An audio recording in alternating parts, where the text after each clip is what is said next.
I am Bevan Barber Campbell.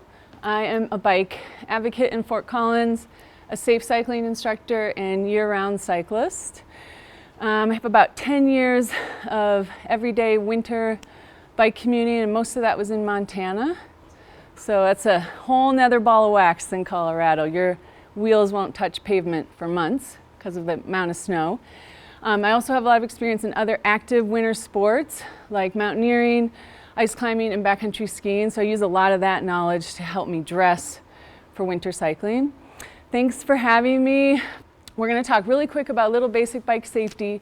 Then we'll dive into the winter cycling tips and tricks, a little bit about upcoming events. Were any of you guys here when Bruce came last spring for the Commuter 101 class? Oh, okay. He did sort of that basic traffic skills information, and usually we talk about that a little bit in this, but I really want to make sure we have a lot of time for the winter cycling. So if you're looking at the slides, basically the philosophy behind how we teach safe cycling is something called vehicular cycling, and that is basically based on the idea that the bike is seen as a vehicle, and under the law it's required to follow the same rules. So we say same rights, same rules, same responsibilities. And the idea behind that, it's a thinking that's been around actually since the 70s, is that as a bicyclist you will fare best, you're safer if you practice this vehicular cycling. So basic premises of that are be predictable, and really how can you be predictable? Well, act like a driver. So if someone drives a car and they don't stop at stop signs, or they're doing whatever they want, they're not being predictable, right? So you want to be predictable, which is basically by following the rules of the road. Next one is be really visible. So I'm a firm believer that the people that get hit by cars are the people that just aren't visible. They're not wearing a yellow vest, they're not using a light system, they're hugging the curb. So like lane positioning is really important, and I don't have time to talk about that today. But being out in the lane and controlling the lane, as we call it, if there's no bike lane, you're more visible. Cars are going to see you. You're queuing up with other cars. I highly recommend taking the city's Traffic Skills 101 class. Has anyone here taken that? Ah, yay! I see you look familiar. So Traffic Skills 101 is free. It's offered by the city of Fort Collins. It's usually the second Saturday every other month. And they'll teach you this whole idea of vehicular cycling, how to, take up the lane, when should you take up the lane, and all of these concepts. So I really recommend that class. So again, so be predictable, be visible. There's lots of ways to do that, and we'll talk about that today. Be really defensive. The more defensive you are, the better off you're going to be, right? You're being cautious, you're anticipating, you have 360-degree situational awareness. You don't go until you get a signal from the car. I mean, there's all these things you can do to be super defensive. And then finally, just be confident and courteous. The whole vehicular cycling idea is that as a cyclist, you have the right and you belong on the road.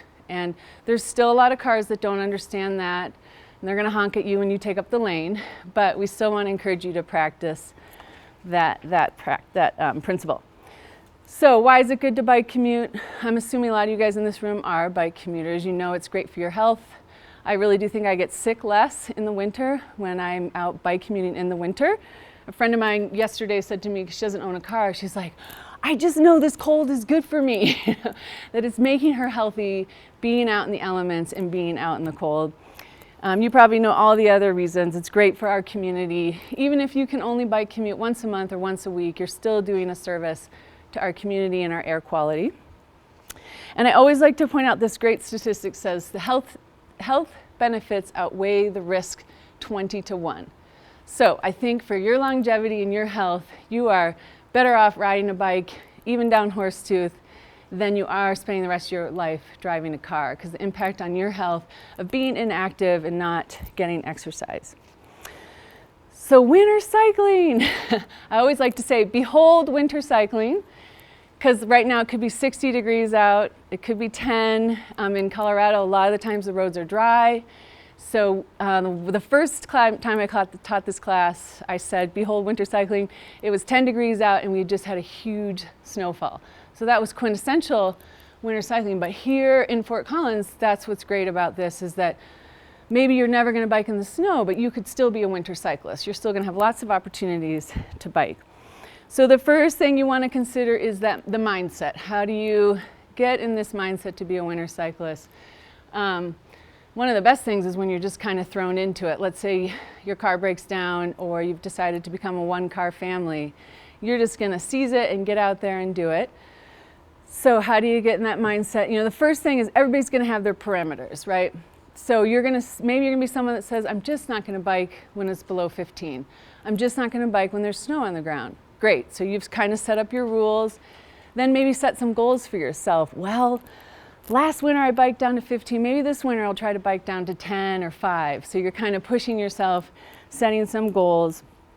And then definitely safety first. I mean, if you feel like you just don't have the skills or confidence to bike in snow, maybe you're just not going to do that. So you're thinking about that. Having baby steps, you know, building up your tolerance. A lot of people in the Front Range tell me they can't tolerate the cold. And it's because they don't spend time in it, right? I mean, the first time you go ice climbing, you hate it because it's freezing. The second time, it's not as bad. So you have to get out in the cold and build up a tolerance to that. And then really just experiment with it. Try it. Maybe bike part of the way. You guys aren't really on the max line over here, but let's say you go downtown, you take the max and you just bike when you're downtown. Those are good baby steps. Practicing. Let's say you want to just try biking in the snow. Just bike up and down your block. You're not going to bike to work in the snow, but you're going to get out there and play around, maybe with some kids or some neighborhood kids. They'd probably love to do that with you. So get out and practice. A great way to practice in the summer is in sand. Find some little patches of sand and get used to that feeling of it's a little bit washy, it's a little bit slippery, so you can practice in the summer. And have a plan B. So you guys may have guaranteed ride home here. That's one of the features of being a bike-friendly business. Let's say you bike to work, but you can't bike home. We've just had a huge snowstorm. If your company has guaranteed ride home, someone's going to be able to throw your bike in a car and take you home. So that's your having a plan B. Or let's say you really want to try biking in the snow one day, so you bike halfway to work and you can call your husband or a friend because you've only made it halfway, you didn't like it, you have your plan B. And I always like to say, you're tougher than you think. So the equipment. So basically, it's pretty much about the bike and the tires. Most people prefer a mountain bike in the snow. It's sort of designed for a looser type of ground. It's got the wider wheel or tire. It's got tread. You'll see in that picture, that's probably some guy from Minnesota who can ride a skinny tire bike in the middle of the winter. I've tried that, and I have more of a touring bike, and I try riding that in the snow, and I just don't feel as comfortable and stable. So for me, I'd rather get on the mountain bike. Gives me the confidence and the security I need to be on, it's sort of a mental thing. It's getting on a bike that feels stable. The mountain bike gives you a little more upright posture, which is good in the snow for handling. And again, it's going to have more of that treaded tire. So basically, the tire issue is you want tread. Wider tire, fatter tire is going to give you more flotation in snow. So if it does snow, the first thing you probably want to do is go out in your garage, take some air out of your tires, because normally on a mountain bike, if you're riding on the roads, you're going to keep those tires pretty hard and pretty full. It's just snowed, so you're going to let some air out, get that tire a little softer. Let's say the snow firms up and it's firmer, you might be able to put some air back in that tire. So, and studded tires. Does anyone in here use studded tires?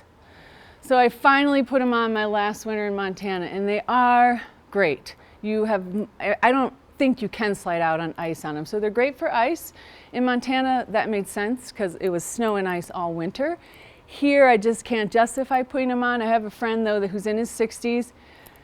Come November, he puts those studded tires on, and it's very mental for him, right? It's giving him, again, that sense of confidence and security that he knows he won't fall on the ice. So even though a lot of times he's riding those studded tires on pavement, he just likes having those on there. So I do recommend them. They're great if you want to go ahead and put those on.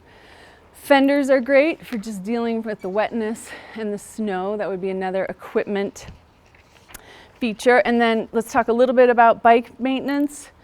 So all that crud and grime and salt and grit that's out there when they sand and plow the roads, that can be a little hard on your bike. If we were in Minneapolis, we'd probably want to winterize our bikes and prepare them. You can do it. They have like spray coatings you can put on your bike. here, basically, when it does snow and you've been out there riding in the slushy yuck, you know, either that night, just brush your bike off with a broom if it's nice and dry snow. Maybe that weekend you're going to go out there and just clean your drivetrain. And your drivetrain is just your chain and everything that's connected to that. Keep that all clean because grit wears out your drivetrain and your chain. So keep your bike clean if you can, simple, and just keep your chain lubed. And you can use a heavier, we call it a wet lube, like a winter lube. Use something like that. You know, keep your chain really nice and lubed so it doesn't rust. I did actually, after the last snowfall last spring, I hung my mountain bike up and walked away. And then I didn't mountain bike this last summer, and all of a sudden I looked at my bike and I had totally let it rust. So that was not good of me. The other really important equipment issue all year round, but in particular in the winter, is lights, visibility, reflectivity, all of those aspects. So light system, basically the law in Fort Collins or Colorado is you must have a front white light and you must at least have a rear red reflector or a blinking or a red light. Doesn't have to be blinking. You can also put light systems on your helmet. I do both, so I have a couple little lights on my handlebars. I've got a red light on my bike. I may then throw a red light in my back pocket or put a red blinking light in the back of my helmet, like I have on both of these, and I'll talk about these helmet differences.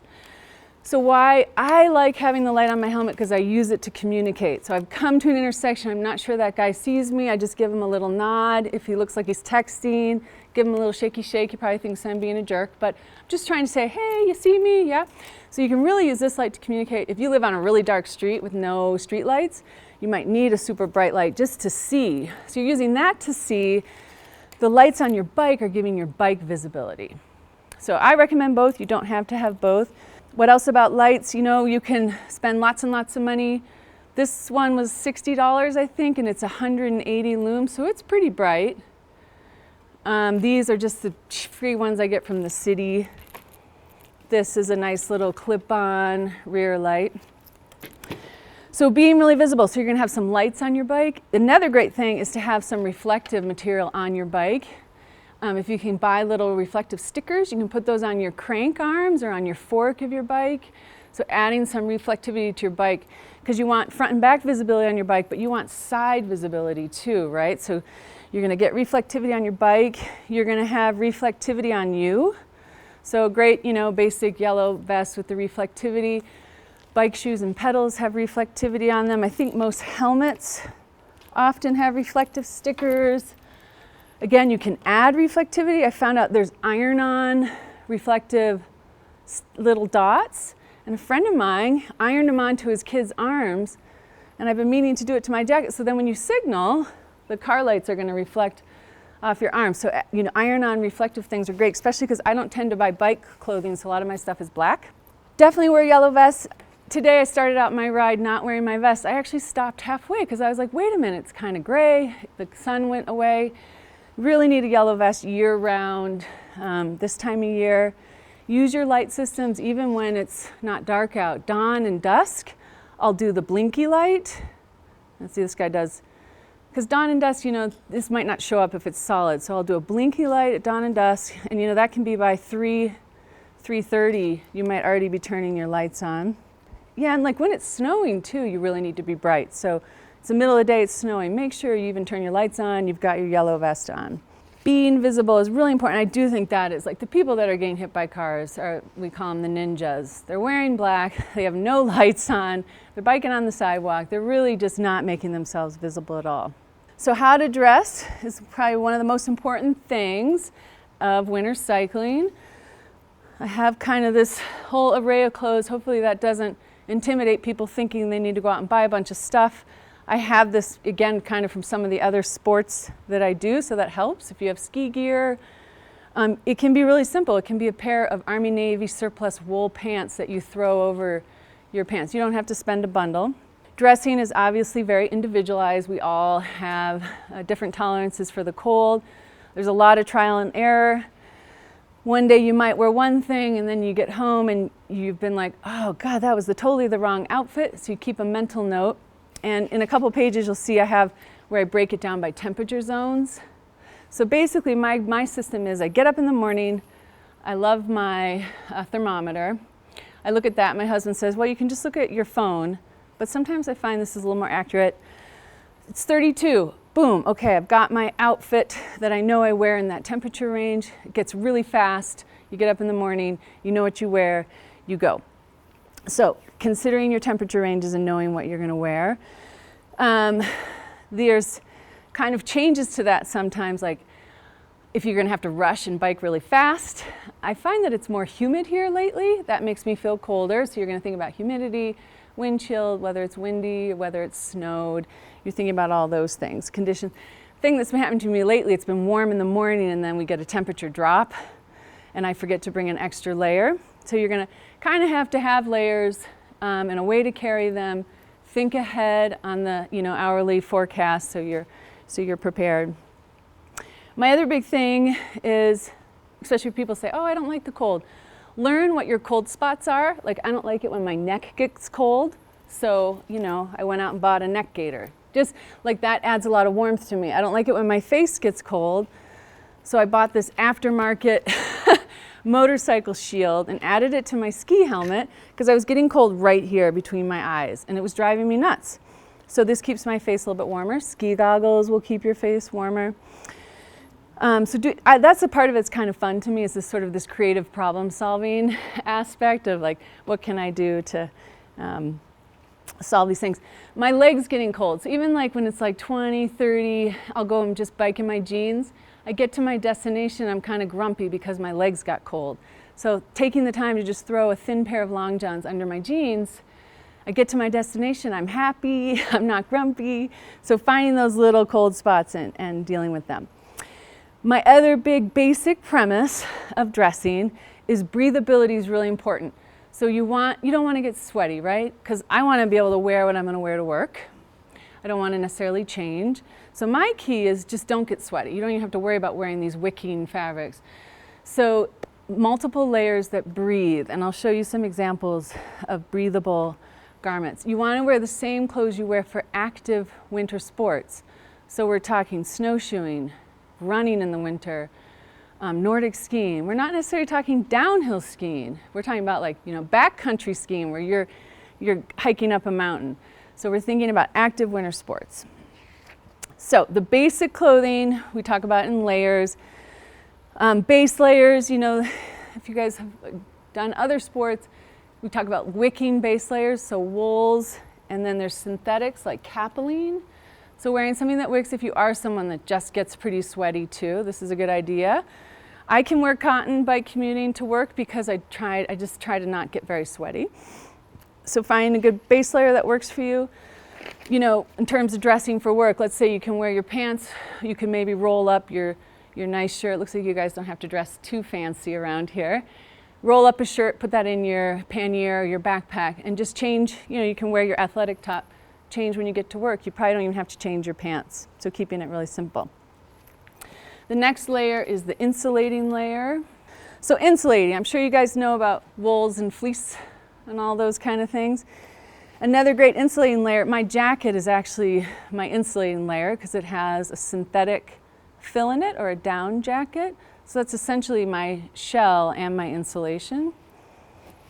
What else do I have in insulating? Yes, doing multiple layers, having zips that you can open. You want to wear enough to stay warm but not get too hot. And some people say start out a little cold, assuming that you're going to warm up. That one sometimes shoots me in the foot, especially if I don't have a really long commute or I'm just biking kind of slow that day. I'll find that if I walk out cold, then all of a sudden in the middle of the ride I'm cold. And again, if you wear breathable layers, if you do heat up and start to have your evaporative heat loss, we call it, that evaporative heat loss can move out of your jacket. And I'll show you some examples when you get to outerwear. So I'm not always sure about that starting out a little cold. You'll have to test that out and see what you think. So you want to be cozy, you want to be comfortable, because again, you don't want to hate winter cycling. You don't want to get to your destination and be like, oh, that was a bummer. So outerwear. About 15 years ago, there was something called the soft shell revolution, which is this whole idea of kind of getting away from these Gore-Tex laminate shells. Are you guys familiar with that? Laminates just were supposed to be waterproof. They put a layer in there. Gore-Tex very much pushed this idea, saying that it was breathable. They're sort of breathable, but they're not breathable enough for really active sports. People that climb mountains and are doing, really highly active sports will not really wear these because they will get so sweaty that then they're wet. In mountaineering we say wet is death. So they started using things called soft shells, and they can be made out of wool. Wool's actually a soft shell. This is a shoulder fabric, and I'll just pull this around. This is what, for many years in Europe, they were building Nordic ski pants out of. So people started making jackets. An insulated Patagonia or what's the other? Go Light, like a lightweight down jacket. That's a soft shell. It's not waterproof, but it's still going to be a little wind resistant and a little water resistant. So what you're shooting for, if you are going to go out and buy a new coat, is something that's wind and water resistant, not proof, because proof is going to limit that breathability, and you want that little bit of breathability. As I start to heat up in this coat, I can feel the wind coming in just a little bit. It's cooling me down. I can have evaporative heat loss. My heat and moisture can actually leave the garment. So I really recommend that for cycling. I will pass this. This is a Arc'teryx, just a thin, so again, it's not down, it's a synthetic insulation inside. And you can do something called the blow test. So if you go out shopping, take the garment and blow, and if no air can go through, that's a wind-proof garment as opposed to a wind-resistant. Something like this has a little resistance, so the wind is going to stay out just the right amount. And this is an example of just a basic soft shell pant. And these are kind of nice because they almost look like a street pant. I can just throw these over these jeans. So I've added some wind resistance, a little bit of warmth. This is a very lightweight soft shell. I'd actually go for something thicker. The thicker soft shells actually have a little insulative, like fleecy inside. That green jacket probably has that a little bit. So anyways, I'm a huge fan of the soft shell. What else? Hoods. I love using a hood. I feel like I get out there, my neck's a little cold. Most hoods now are designed to fit over helmets for ice climbing and all these other sports.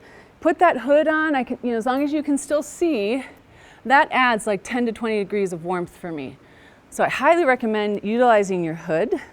If you do wear Gore-Tex, use those vent zippers if you have them, if you're starting to get pretty hot. Lower body can be pretty simple. If it's not wet out, maybe you do just throw a pair of long johns under your pants. You can take those off when you get to work. Again, those Army Navy wool pants, I think those would make great winter cycling pants. You could wear them with long johns, or you could throw them on over your pants. Wool has its own natural water and wind resistance to it. So you're going to get some of those qualities. It dries quickly. Even just like a basic pair of fleece pants.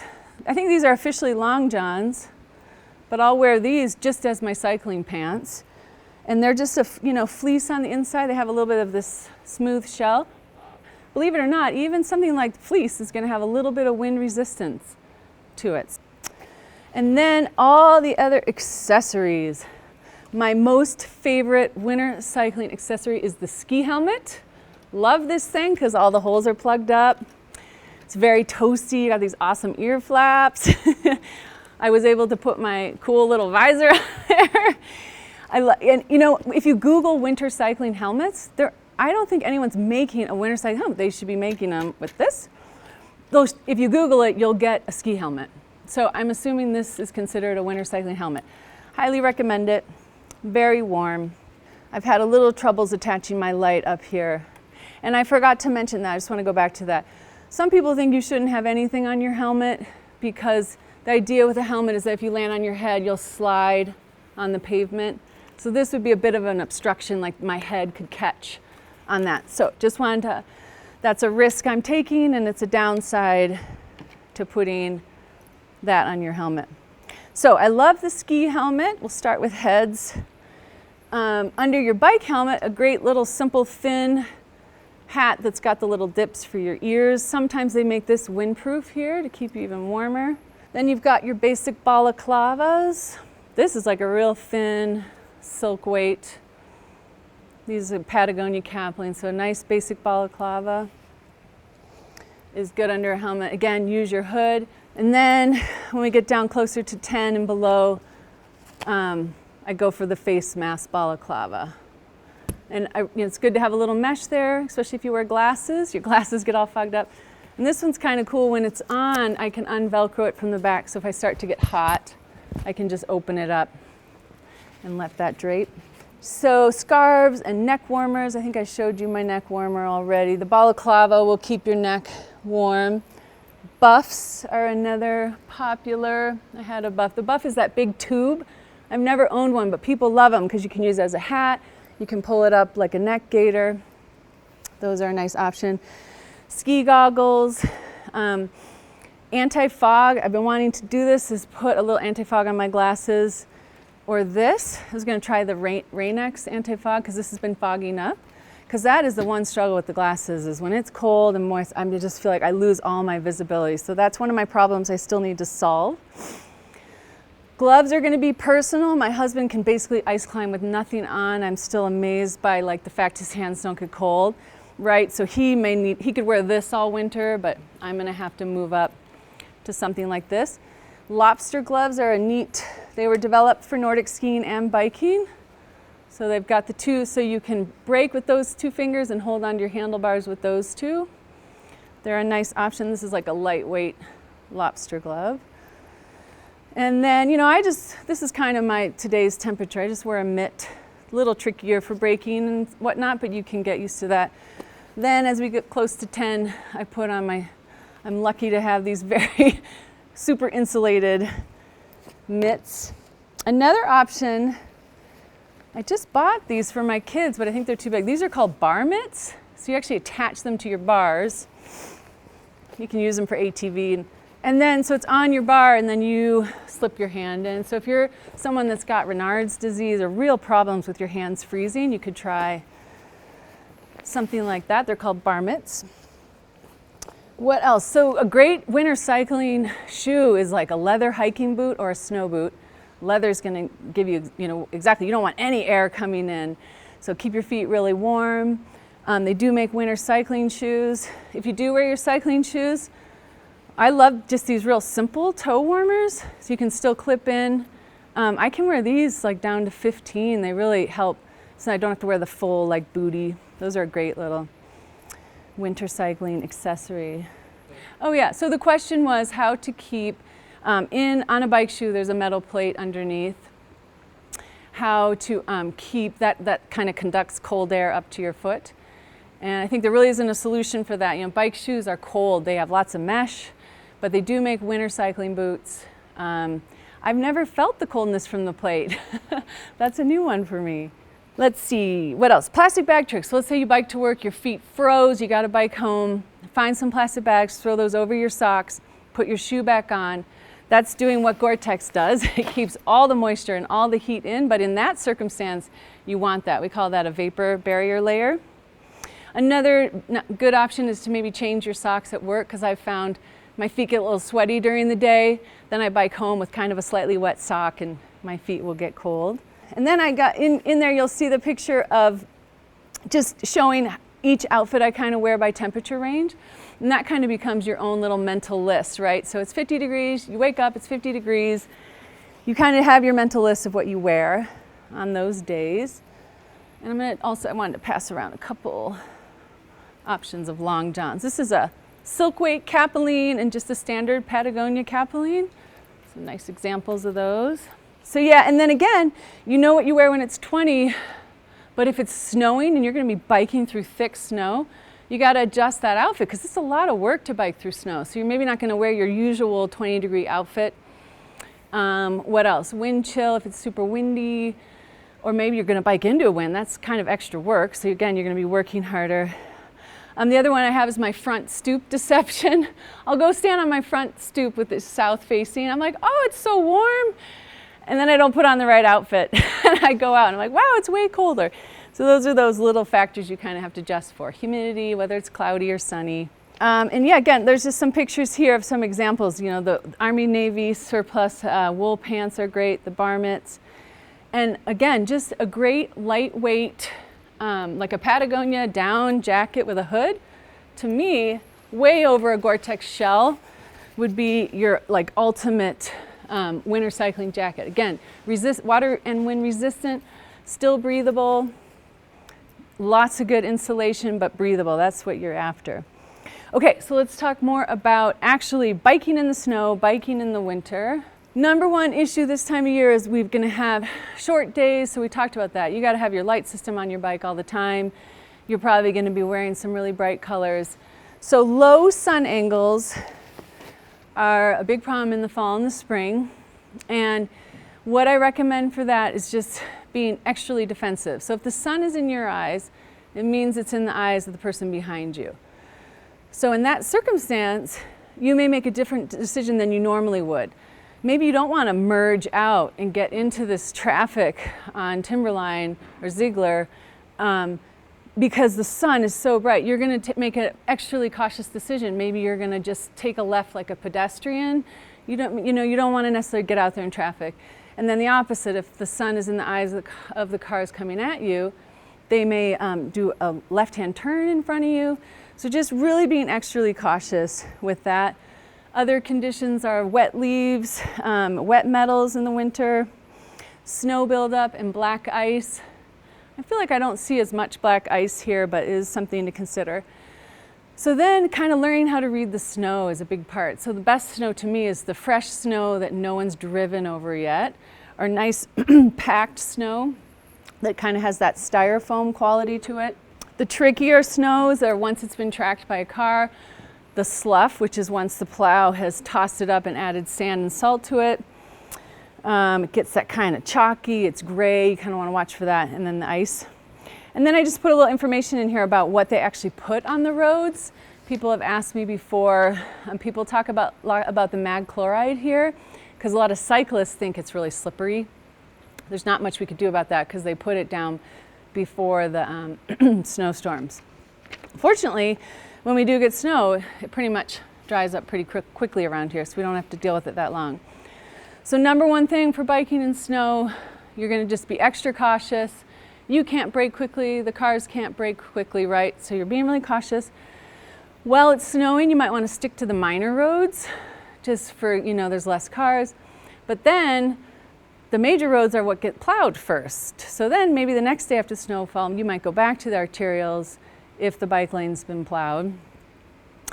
A lot of the motorists are preoccupied. They haven't brushed up all their windows. They're nervous. They may honk at you more. There's definitely that factor. And then route selection. So how do you pick the best route? Of course, the number one best place to bike, if you can, is on the trails. Because a lot of you probably know if you use them, they are the very first thing plowed. So they're often plowed by 6 a.m. So if you can at all use a bike trail, even if it's longer, you're going to include a bike trail in your route system. What are you going to do about the bike lane? You may have probably lost the bike lane because if they did plow, they've probably filled the bike lane with snow. So here's an opportunity when you're required to bike in the bike lane if it's usable. So you're not required to use a bike lane if you feel like you can't bike in it. So if there's a parked car or glass or a dead animal or snow, really chunky snow, you're not required to stay in that bike lane. You are allowed to move out into the lane and take up that lane and control it. And by that we mean get in the center of it, don't try to share it, because I find in the winter the cars come even closer to me if I try to share it. So really take it up. The cars don't need to be driving really fast that time of year anyways while it's snowing. And then, so lane positioning, we talked about that. The bike lane may not be usable, so you're gonna be thinking about that. So how do you do handling in snow? Main thing is stay relaxed and loose, which is hard to do because you're feeling kind of nervous. We have a principle in skiing called light on ice. People think ski racers carve on ice. They only do that if they have to. You want to just float over ice. So you try no moves on the ice. Try not to brake or even pedal or turn. Just if you see that icy spot and you have to go through it, you're just gonna try to stay straight. Don't do anything. Get through the ice and then turn. So kind of pick your route as you go. And then you have to kind of pick your snow. So it's snowed and maybe there's a section of nice untracked snow. I always pick that. Stay away from the gray slushy slough. That's the stuff that gets chalky and kind of sandy. If you get that nice packed styrofoam snow, that stuff's pretty good. If you do get in a rut in the snow, like in Montana, literally the roads that didn't get plowed, it would be like a rut with the chalky gray stuff, and under that was ice. And you just get in these ruts and you just kind of have to ride it out until you can find a way to get out of it. Let's say you are biking in the bike lane and it's been great, it was plowed, and all of a sudden it's just full of chunky stuff you don't want to bike through. Just stop, put your foot down, look before you merge. You're going to signal and just get out in that lane. The cars might get fussy with you because they're already stressed out about biking or driving in the snow. And then walk when you need to. Like, if after it snows, there might be whole sections of your route that you can bike, but maybe there's like the intersections, they're just a big mess. Don't feel like you have to bike through those. Just hop off your bike, walk through the hard parts. It's a great option. Bail out if you need to, have your plan B, take the bus, lock up your bike. Always good options. I have a little thing on there, winter riding with kids. You can look at that. If you do ride with kids, again, I always like to say they're tougher than you think. Exposure time is everything for kids. So my kids can bike a half a mile when it's 0 degrees, but I probably wouldn't ask them to do 3 miles in 0 degrees. So for kids, it's about how long they're out there. I feel like I skipped something, but our last thing is just upcoming events. It's officially Bike Winter with FC Bikes. Is everybody going to bike to work next Wednesday? Yeah, we hope that you will participate in Winter Bike to Work Day. If you like this class and you want to recommend it to a friend, we are offering the Winter Cycling 101 through FC Bikes is doing, I think, 2 or 3 more, and all the events for FC Bikes are on their webpage. You can go there and find out. They give away free bike lights in the winter. And as I recommended, the Traffic Skills 101 class, I highly recommend that for everybody. Even if you've been bike commuting for years and years and years, I think you'll get something out of it. It's a great free class from the city. And then we do have some guided winter rides as well. And any questions? Yeah, yes. Do I use lights during the day? Yes, my winter cycling recommendation, even more and more, it's like day runners on a car. I'm using my lights more and more during the day. And I just do the blinky because I feel like that might be more visible. But yeah, especially in the winter, it's gray. I just feel like it adds a lot of visibility. So I do recommend bikes during the day. Lights during the day and bikes. Oh, that's a great question. I meant to talk about that. So if it's just snowed, a lot of our initial inclination would be to just bike on a sidewalk. And that is a great option. A lot of times the sidewalks are worse than the roads sometimes, because sometimes the plow puts a lot of gunk onto the sidewalk and the sidewalks aren't plowed. But yeah, if you can find a sidewalk and that's the most comfortable option for you, I highly recommend that. Our word of caution for sidewalks, and this is something we teach kids, is there's this transition zone. So whenever you get to the end of a sidewalk and you're going to enter a street, that is actually probably I think that's the #1 way bikers are getting hit in Fort Collins right now. They're flying off a sidewalk into a crosswalk. So they're not being defensive, they're not slowing down, they're not being cautious. So just, exercise some caution on a sidewalk. But yeah, if that becomes your best option, I definitely recommend that. Yeah, so I'll still wear, this is not considered a rain jacket or a waterproof jacket, but I can wear this in pretty wet, light snow. It's going to saturate eventually, but it's still, to me, if I put this on and go out and bike in the rain, I'm so wet on the inside that who cares if I had just gone out wearing nothing. So yeah, again, water resistant. A lot of these fabrics on the soft shells are treated with DWR, which gives them water resistance. So, I have friends skiing in wet snow in Vermont that still swear by soft shells because they want to be able to have that breathability. So yeah, I'll still wear that in a wet snow. I have this jacket, I've been experimenting with it, but I really barely ever wear it, even in rain and snow. Sorry, I think I have that on my list. So he asked, do I recommend chemical hand warmers? Those are those little packets you can activate. Those are a great option to put in, if you can fit them in your shoe or just put them in your gloves. Highly recommend them. And my friend just told me the most incredible trick about those. After you wear them and you get to your destination, if you put them in a Ziploc, they will last for days. You don't have to throw them away. You know, eating well and staying hydrated is important for warmth too. You guys probably know that. Oh, and one other thing I didn't show. This is, if you do wear glasses, these thin little bike cycling caps under helmet, they keep the rain off your glasses. So those are a nice, another little thing to own. Yes, cold is hard on suspension, so suspension forks, you guys familiar with those? If it's all you have, you're probably still gonna ride that bike, but you may not want to ride your really nice mountain bike in the snow if you have a nice one. Thanks a lot, you guys. Appreciate coming. Thank you.